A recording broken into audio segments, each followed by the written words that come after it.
Otro aspecto y otro sistema psicológico desde el cual podemos abordar la comprensión de la motivación tiene que ver con la teoría cognitiva. Recordemos que hemos hablado en clase sobre lo que ya se ha visto acerca de la sensopercepción y que tiene que ser revisado para poder entender la teoría cognitiva, porque todo el asunto sensoperceptual es lo que ayuda a la construcción de la realidad en el sujeto. Vemos entonces que tenemos unos principios fundamentales y que tienen que ver con que el comportamiento no es lo esencial para la teoría cognitiva como si lo es para los conductistas, sino que el comportamiento es solamente una de las variables, es uno de los elementos, una de las manifestaciones de lo que está sucediendo a nivel mental en el sujeto. Por lo tanto, la teoría cognitiva le da mucha importancia a las perspectivas del procesamiento de la información, de la manera como nosotros construimos y reconstruimos conocimiento a partir de los esquemas mentales previos que tenemos y de cómo con estos articulamos nuevos esquemas. Y consecuentemente, después de que se da el pensamiento, pues viene la acción. Es decir, el comportamiento es simplemente un efecto del pensamiento, es una manifestación del pensamiento y de las operaciones mentales que suceden en los sujetos. Por supuesto, desde esta perspectiva, no se trata de una visión mecanicista de los procesos mentales, porque ellos necesariamente se tienen que ver influenciados por los sentimientos y las emociones que los seres humanos tenemos. Así las cosas, la percepción de las situaciones que se presentan en la cotidianidad también están muy influidas por las emociones y los sentimientos que tienen las personas. No deja de ser esta visión a veces criticada por los conductistas tradicionalmente, porque pues consideran que lo que no es observable, medible y cuantificable pues no puede ser objeto de estudio de la psicología. Y entonces también la teoría cognitiva reconoce que estos procesos mentales, que estos pensamientos, que todo esto que sucede al interior de los sujetos no sucede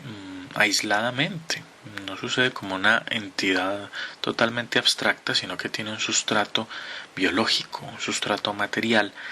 que tiene que ver con el funcionamiento y la operación del sistema nervioso central. Así las cosas, todo lo que tiene que ver con la mente está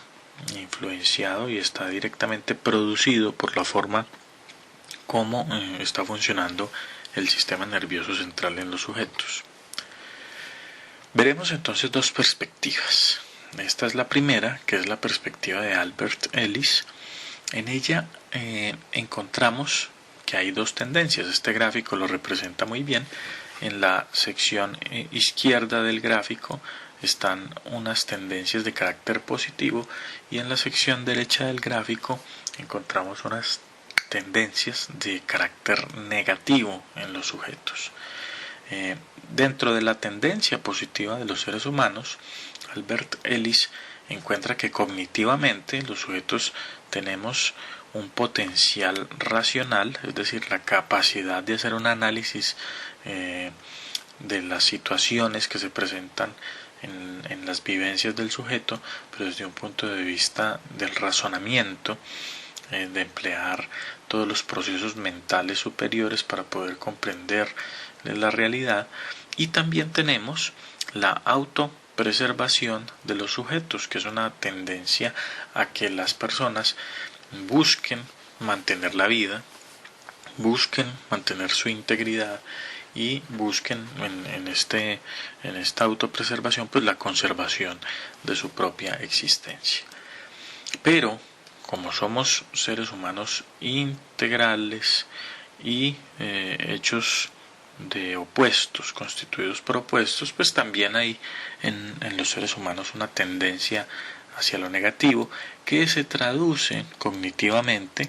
en un potencial irracional, es decir, a no aprovechar de manera adecuada los procesos mentales para llegar a conclusiones adecuadas a partir de razonamientos adecuados, sino que estos razonamientos pueden ser inadecuados y consecuentemente pueden conducir a elecciones, pueden conducir a conclusiones de carácter irracional. Y también está entonces en esta tendencia negativa incluido el asunto de una tendencia a la autodestrucción, es decir, el sujeto ya no busca la conservación de su integridad física, de su integridad individual, de la conservación de su vida, sino que puede tender a autodestruirse, a herirse a sí mismo, a autoflagelarse, y esto todo pues tiene que ver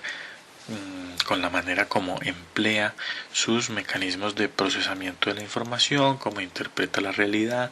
cómo su senso-percepción pues construye unos esquemas y hace una lectura de los sucesos vitales. Entonces Ellis plantea también que para entender esta perspectiva cognitiva de la comprensión de la realidad, pues hay tres momentos fundamentales. Un primer momento que lo describen como A, el momento A, que es el evento activante, es decir, la situación del entorno que el sujeto percibe y que empieza a generar una cantidad de pensamientos y de construcciones a nivel cognitivo que influyen para que el sujeto empiece a utilizar esos esquemas. Por lo tanto, llega el momento B. Ese momento B tiene que ver con las creencias o actitudes que el sujeto tiene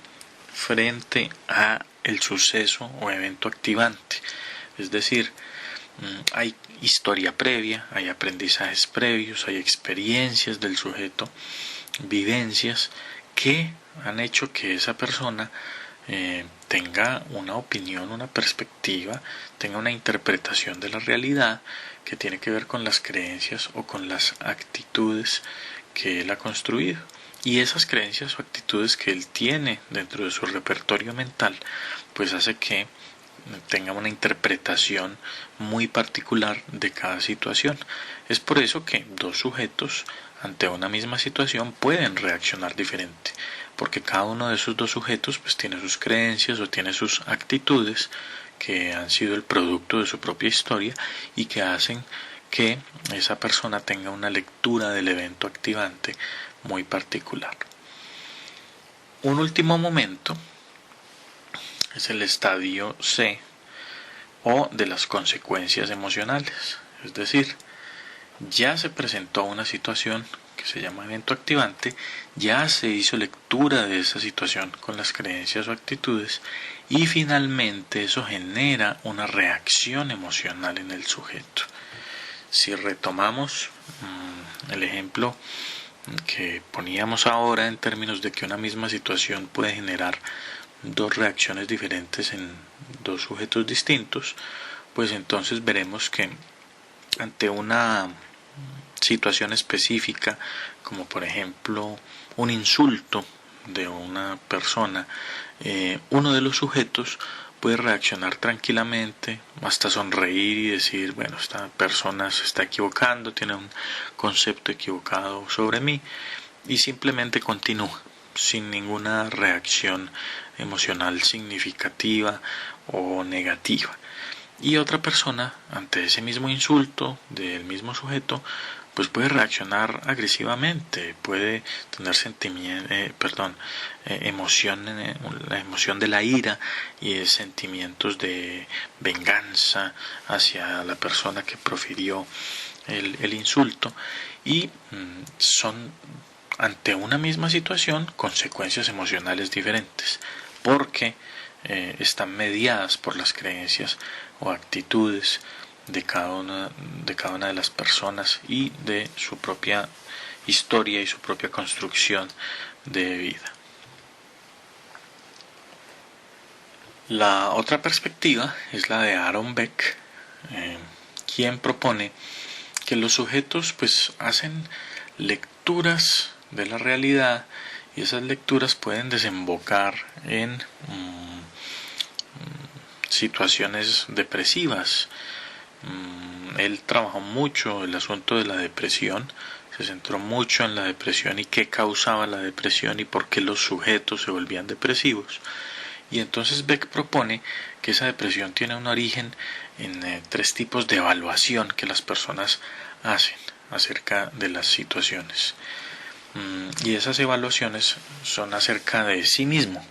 del mundo y del futuro. De sí mismo, es decir, cómo la persona se percibe a sí misma, si tiene o no los recursos, si siente que tiene la capacidad de resolver y enfrentar la situación, o si no los tiene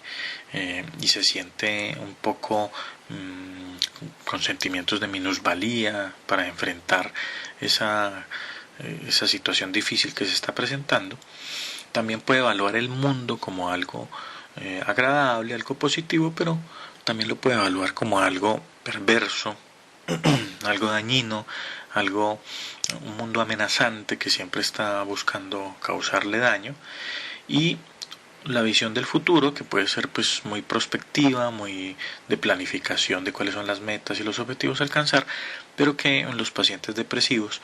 pues es una visión oscura del futuro, una visión negativa, una visión en la cual no hay posibilidades de estructurar un plano, de alcanzar unas metas efectivas y realizables, una visión donde el futuro no se ve claramente y donde la persona no encuentra un sentido para seguir viviendo, pues porque no tiene unas metas planteadas. Beck entonces propone en su modelo que realmente, si lo comparamos con la penúltima diapositiva que estábamos observando, la del modelo de Ellis, pues tienen similitudes, tienen parecidos en cuanto a su diseño, porque Beck plantea que hay un contexto de la realidad, una ubicación sociocultural del sujeto, un momento histórico que vive,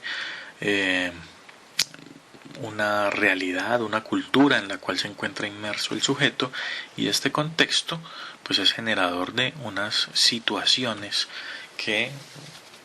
en la cotidianidad pues se le presentan a las personas. En este caso también una misma situación puede provocar reacciones diferentes en los sujetos. Cuando se presentan las situaciones, entonces se activan los esquemas de pensamiento del sujeto. Los esquemas de pensamiento le permiten al sujeto retroalimentar la situación que se está presentando con las experiencias previas y los aprendizajes que él tiene a partir de sus vivencias anteriores. Y esos esquemas generan en cada uno de los sujetos humanos un pensamiento automático. Es decir, la persona con esos esquemas evalúa la situación que se presentó y de manera automática llega a conclusiones, llega a unos razonamientos dados por estos mismos esquemas de pensamiento, y ese automatismo es lo que a veces se convierte en una situación problemática, porque esa evaluación cognitiva hace que las personas pues lleguen a conclusiones que pueden ser erróneas, a generalizaciones, a distorsiones de la realidad. Entonces ese pensamiento automático consecuentemente provoca unas respuestas que se ven traducidas en acciones, es decir, en conducta, en comportamiento, pero también en emociones. Y esto implica que hay una reacción integral del sujeto ante la situación que se presentó, pero todo eso mediado por un pensamiento automático. Entonces este modelo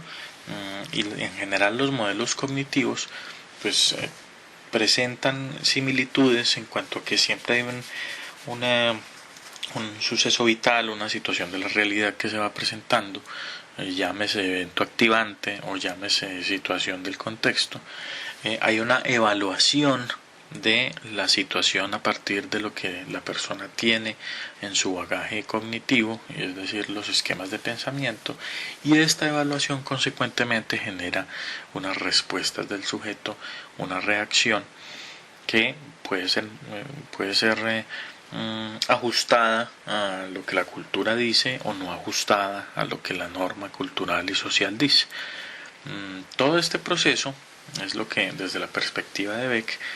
causa en el sujeto en muchas ocasiones los pensamientos depresivos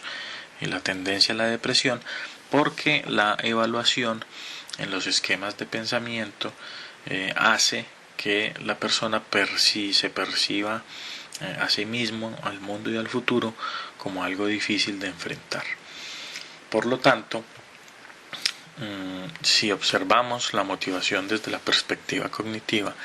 encontramos que está necesariamente mediada por aspectos intrínsecos del sujeto. Es decir, depende de la evaluación que cada sujeto hace de las situaciones, la manera como se va a presentar o no una motivación para poder llevar a cabo las acciones dentro del entorno.